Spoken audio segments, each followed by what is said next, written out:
We knew that Shazam 2, Fury of the Gods, was going to have a rough road ahead of it because these box office tracking numbers are coming out at like $30-35 million opening weekend. That would be significantly less than the first Shazam, which opened to $54 million at the box office. Well, now we just got these numbers in. Box office, Shazam 2 flies to $3.4 million in Thursday previews. To put that in perspective, the first Shazam movie was almost $6 million in Thursday previews.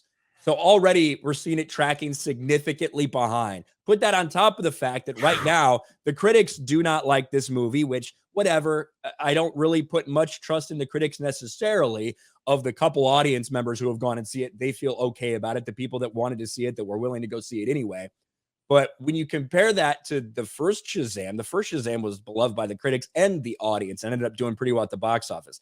This is going to remind me a lot of what we saw with Black Adam, where the critics didn't like it. The audience members who gave it a chance and were interested in it and went because they knew they'd like it anyway, ended up liking it, but nobody went.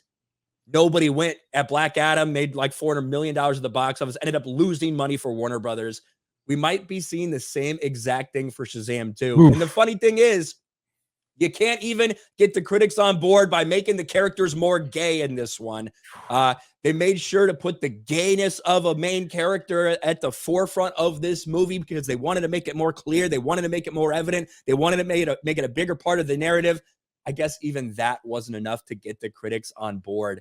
Shazam 2, if these terrible numbers continue to track, this might end up like $30 million opening weekend. Could be the worst we've ever seen for a DCEU movie, including Birds of Prey. I think that we as fans, we need to stand up against bigotry and hatred. And the fact that the critics are now review bombing this film because it has a gay character is truly disgusting. And we as a people need better criticism out there. So these critics that clearly have review bombed this film because it has a gay character need to be called out, held accountable. They need to be exposed, and we're going to do that here. This movie is failing for many reasons. Do we hold James Gunn accountable for this indirectly, Ryan? Do we hold him accountable for things like this failing to get any traction, considering the messaging that's being put out there after his announcement? I do think that the turnover of DC and the announcement of all this new stuff has an effect on it. Like, what are you supposed to do? I guess, should you just keep quiet and not say anything until everything runs its course and then announce?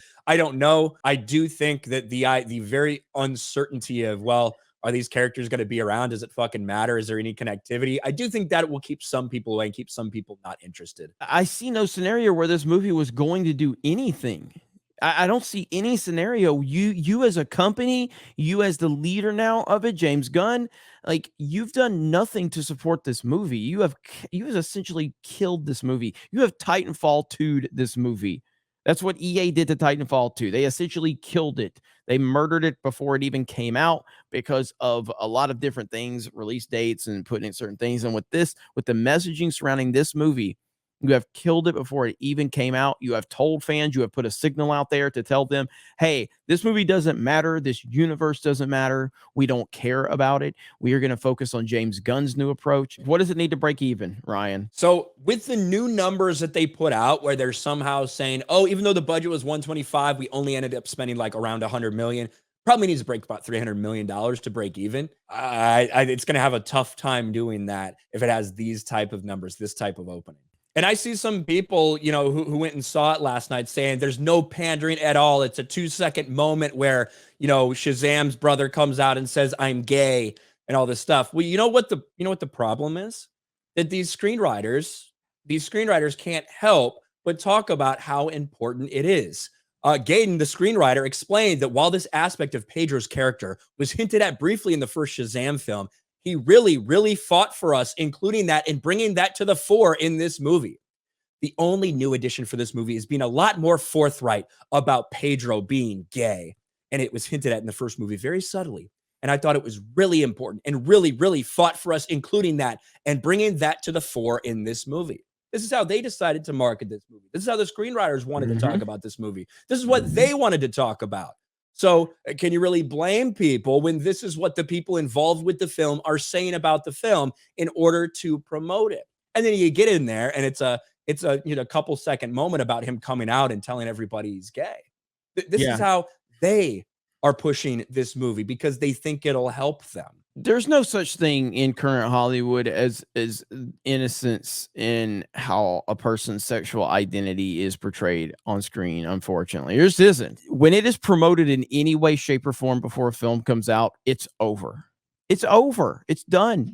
Like you cannot take that as just an innocent thing. Yes, if a gay person is in a show or something like that, okay. But when it's promoted, when there is any type of promotion or celebration surrounding it by the creatives involved, it's over. It's done. I'm out. I'm done. I don't care. You've lost me from that moment. Do not celebrate a person's sexuality. Do not highlight them. Do not define them off who they sleep with. The moment you do that, I'm out. I'm done. You've lost me completely. I'm out. That's how you have to have that hard position on this. We'll see what this does over the weekend. That Thursday preview is really worse than I thought it would possibly be. That's really fucking bad. So we'll see what happens throughout the course of the weekend and what Shazam opens to, but it certainly doesn't look good for this movie.